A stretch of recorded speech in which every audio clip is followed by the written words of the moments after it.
जळगावच्या रावेर तालुक्यातील कुसुंबा खुर्द आणि कुसुंबा बुद्रुक या दोन्ही गावांनी मतदानावर बहिष्कार घालण्याचा इशारा दिला।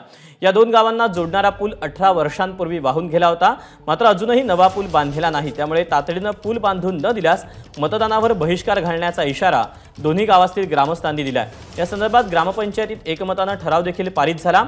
पूल नसल्याने दोन्ही गावांना अनेक अडचणींचा सामना करावा लागतोय, मात्र कोणत्याही लोकप्रतिनिधी अथवा प्रशासनाने या समस्येकडे लक्ष दिले नाही।